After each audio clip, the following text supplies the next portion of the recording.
waan federaala irra jiru kana ilaaluu duwwaadhaan waan naannoon keenya irra jiru kana immoo in harcaafne yoo taane diignee deemne yoo taane deemne kufaatiidha. Nama tokko mitiiti namni 20-30 iddoo murteessaa ta'an federaala kana irratti barcuma yoo qaban gaaffiin uummata Oromoo gaaffiin saba Oromoo deebi'ee jechuu miti. Waan ta'eef gama lamaaniin iyyuu ilaalle tokko rakkoon naannoon keenyaa fi uummanni keenya qabu of dandeenye guutummaa tuttuqaa tokko malee naannoon Oromiyaa mootummaan naannoo Oromiyaa of danda'e bulchuu danda'uun injifannoo guddaa tokko jennee yaadna.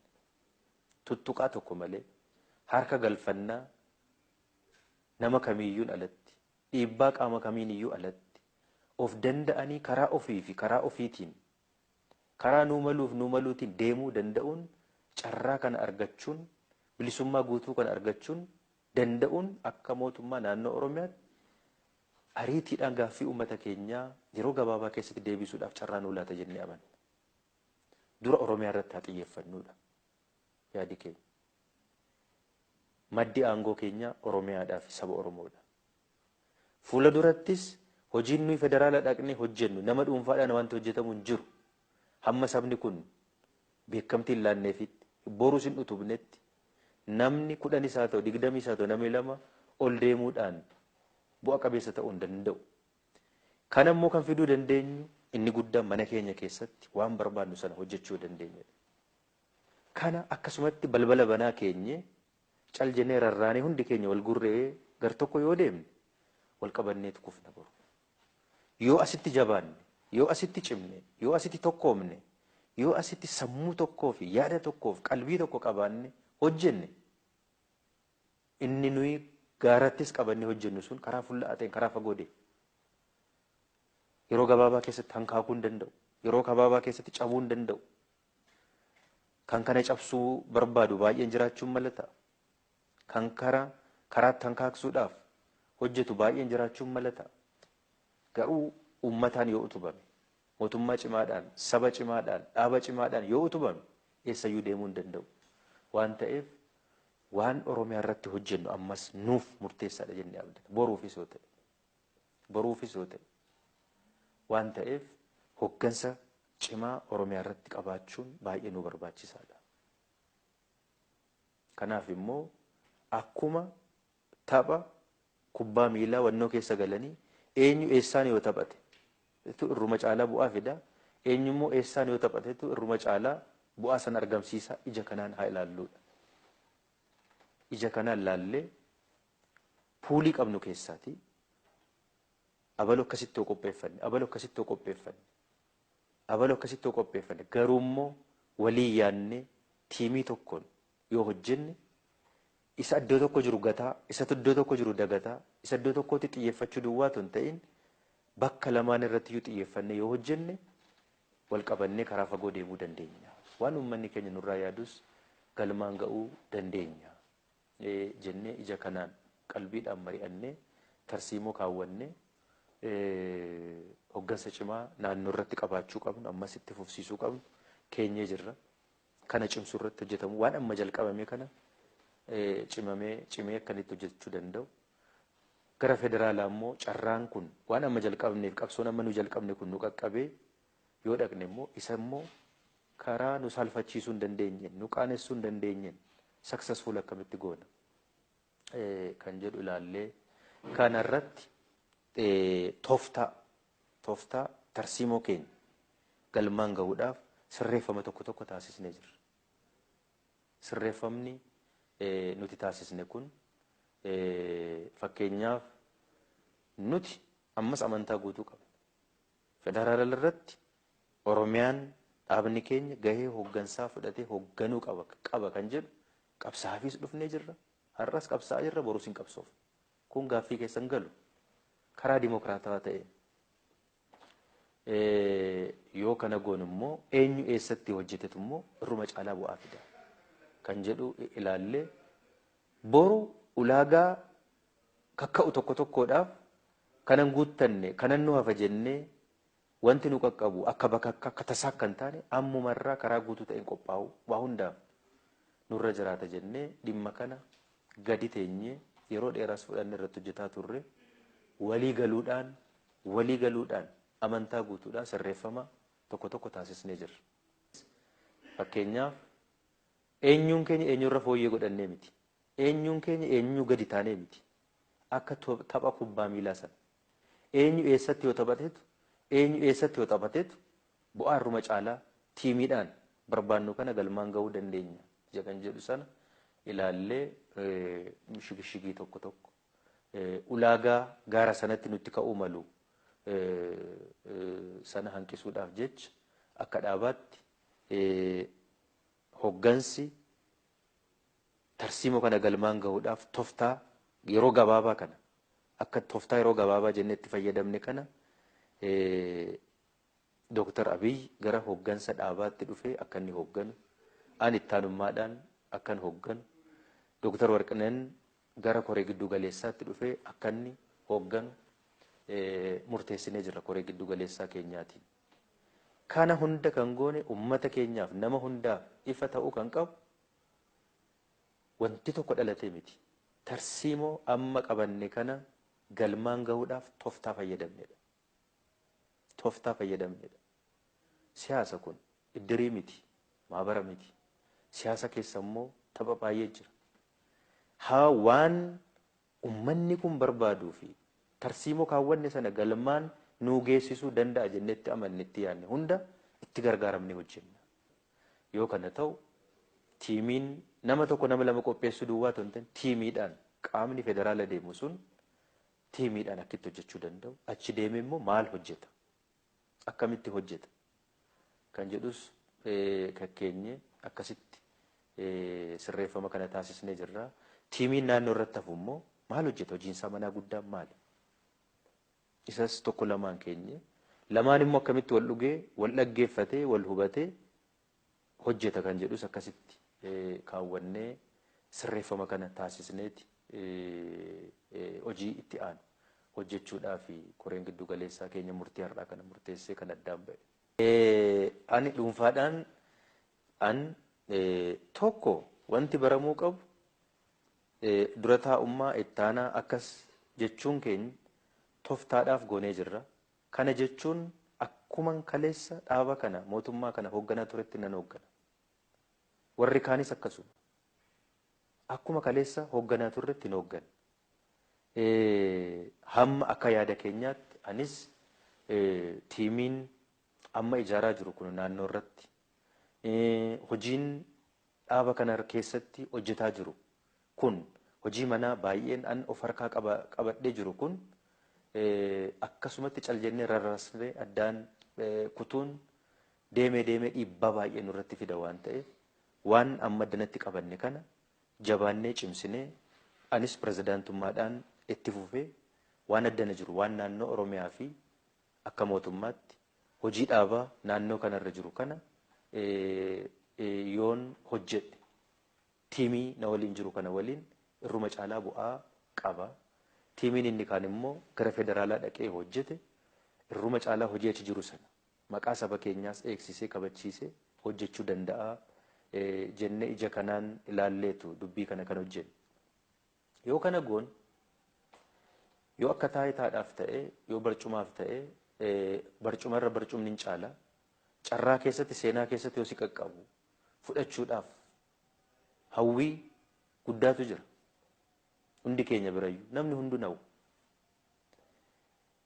Garuu barcuma hawwuu duwwaadhaan waan yaadne akka sabaatti sabni kun gatii guddaa kan itti kaffalee kana galmaan geenye jechuu miti.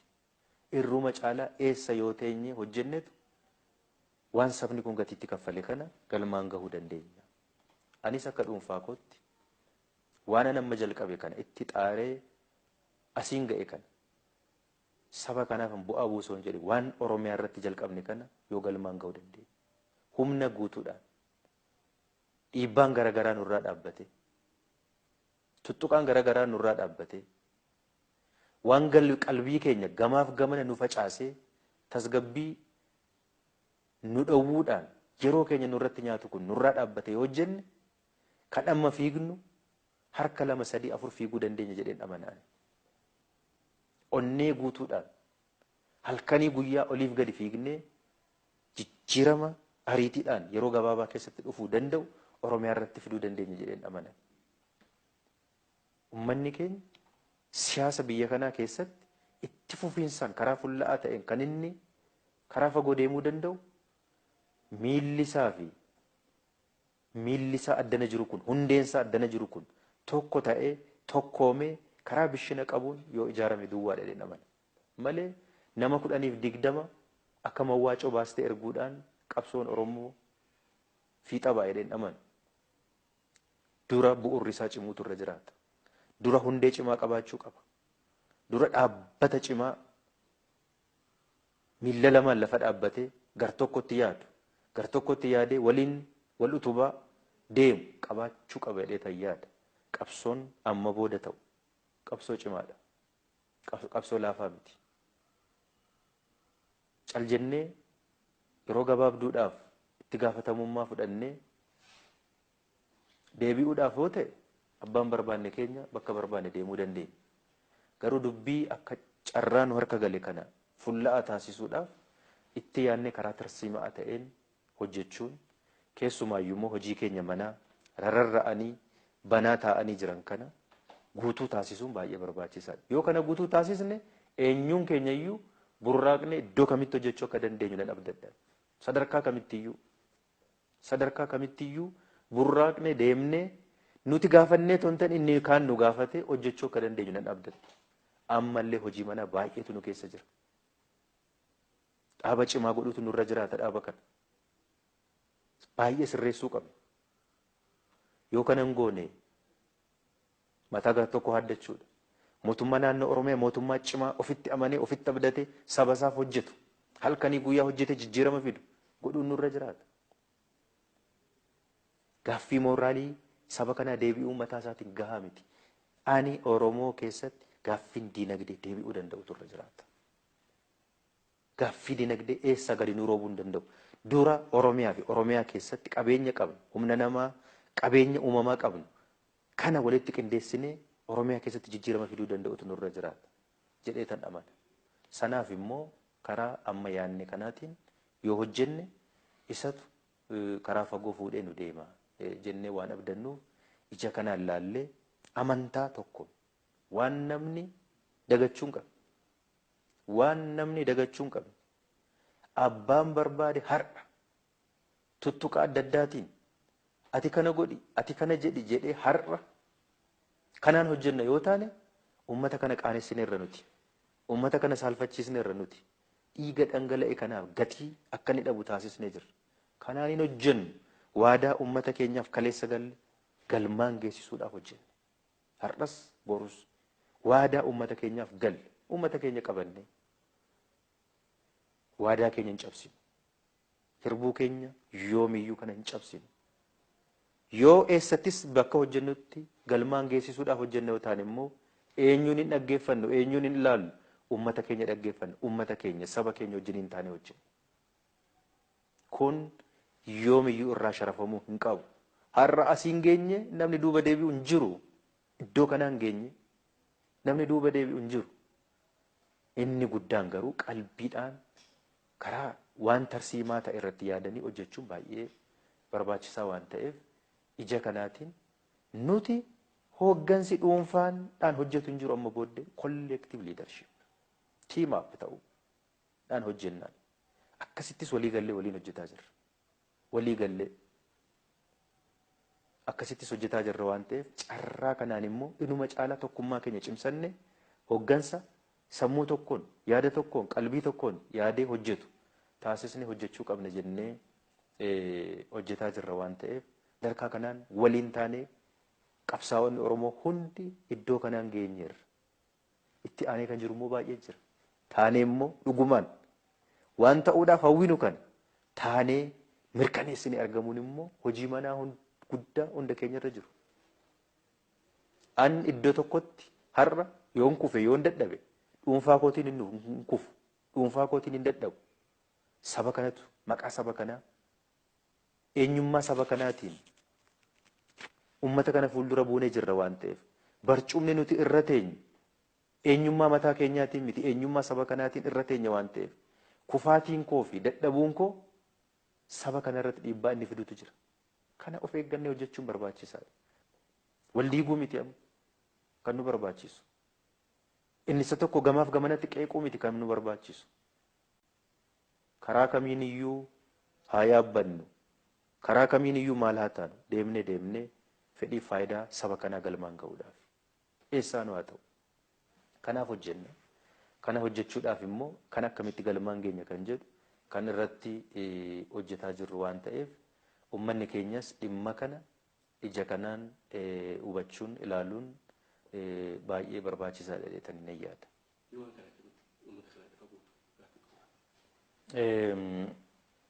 Akkuma nani calqaba irratti kaase wanti amma nuti hojjennu kun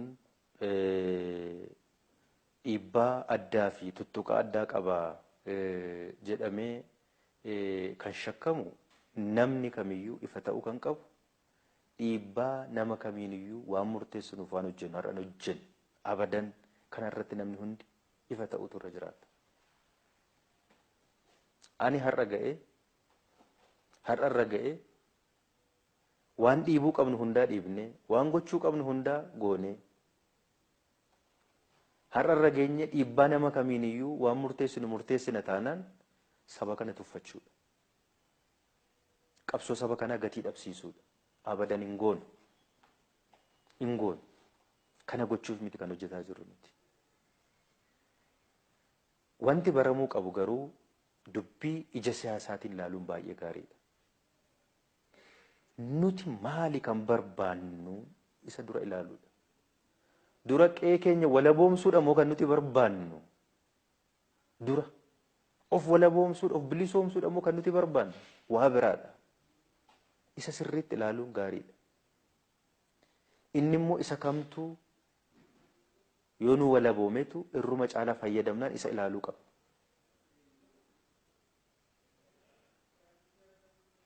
Anaaf eenyuyyuu dhiibbaa nama kamii miti. An saba koo keessatti saba koof yoon hojjedheen bu'aa irruma caalu fiduu danda'a jedheen amana har'as borus. Waan jalqabne hin fidne waan ta'eef. Hin jalqabne malee hin fidne galmaan hin geenye. Wanti amma nu jalqabne kun duuba nu jalaa deebi'uu danda'a. Qabsoon saba kanaa duuba deebi'a jedheetan miti. Garuu achi keessatti wantoonni sirraa'uu qaban baay'eetu jira.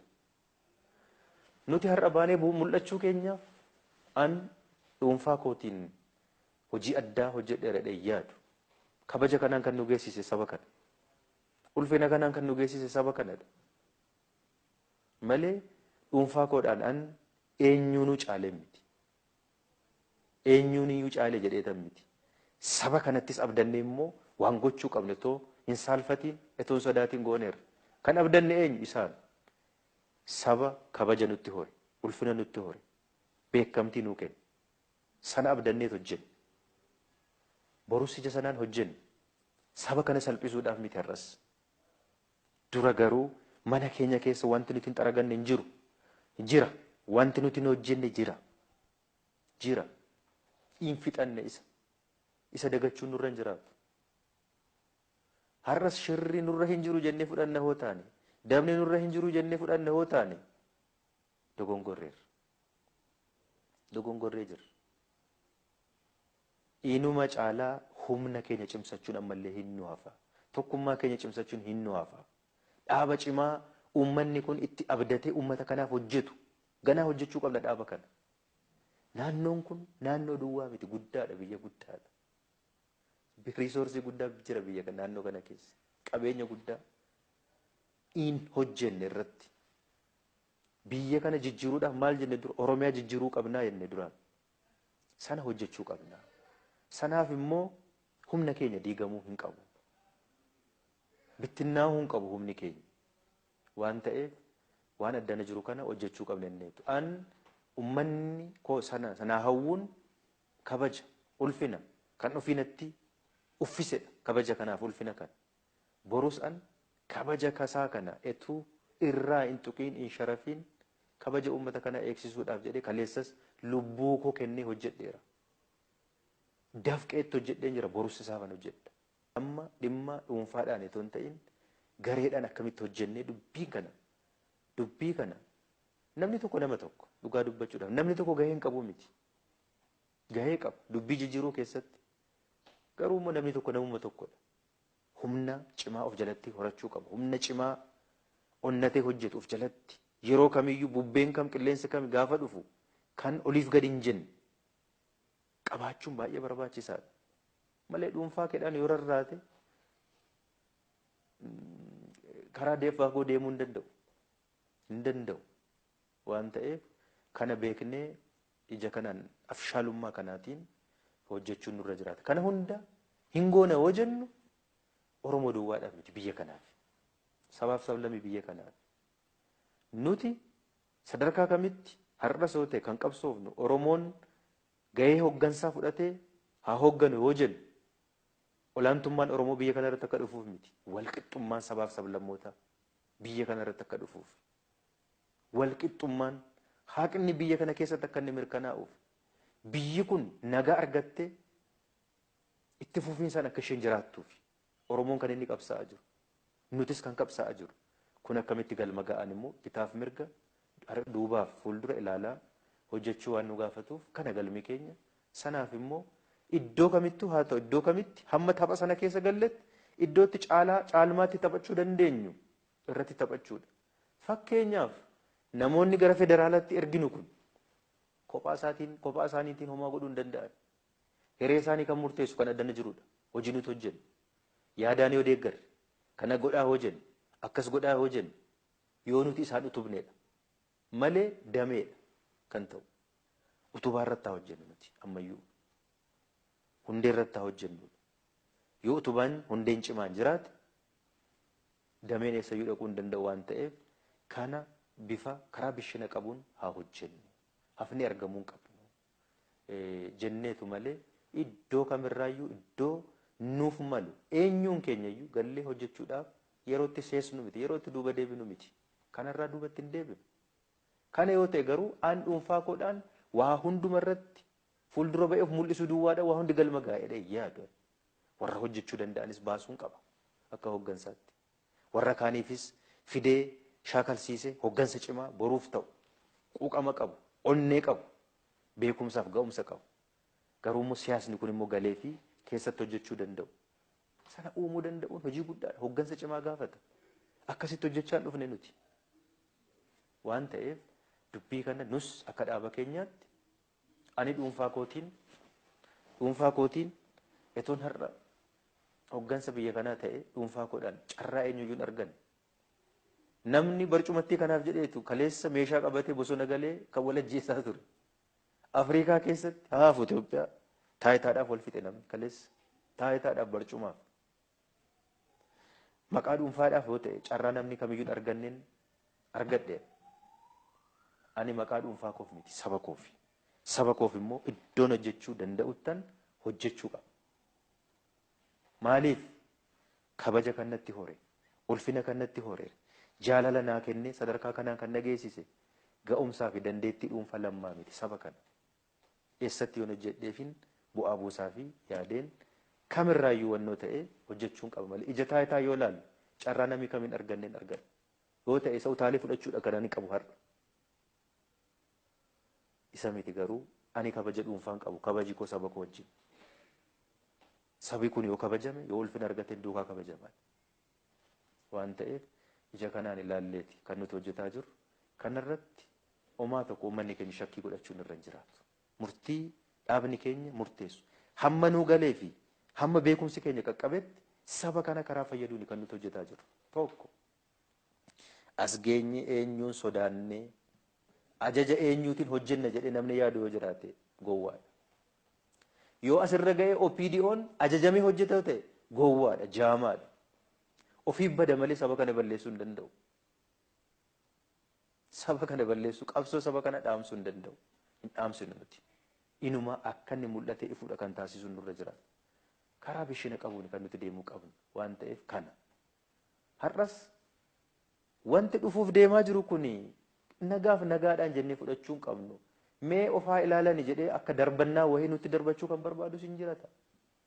Akka darbannaa wayii nutti darbatanii immoo jalaa nu sakaalee bor nu kuffisuudhaaf kunoo fudhataniiyyuu hin kufanii warra gatii hin qabne nuun jechuudhaaf kan hojjetu hayyaadu baay'een jiraachuun mala ta'a.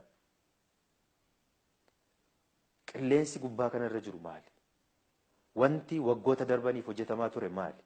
Kana keessatti yeroo maal keessatti majijjiirama akkamii fiduu dandeenya har'a? Waan akkasii kana qalbii ilaaluun barbaachisaadha. Waan ta'eef ija kanaan bifa tasgabbii qabuun ilaalleet murtii kanarra geenye waan ta'eef kanarratti uummanni keenya shakkuu hin qabu. Miseensi dhaaba keenyas shakkuu hin qabu. Caasaan mootummaa naannoo Oromiyaa shakkuu hin qabu. Kun akka inni galma ga'uuf wal gargaarree hojjechuutu nurra jiraata. Qabsoo kaleessa waliin calqabne galmaan ga'uudhaaf hin dhumne ammas qabsoon guddaan fuuldura kan jiru.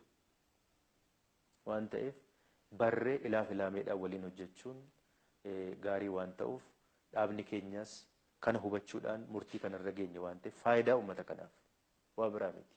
Faayidaa nama dhuunfaadhaaf teessoo nama dhuunfaadhaaf itoo hin ta'in faayidaa saba kanaaf jecha kan godhaa jirru waan ta'eef ija kanaatiin ilaalamuu fi hubatamuun baay'ee barbaachisaadha.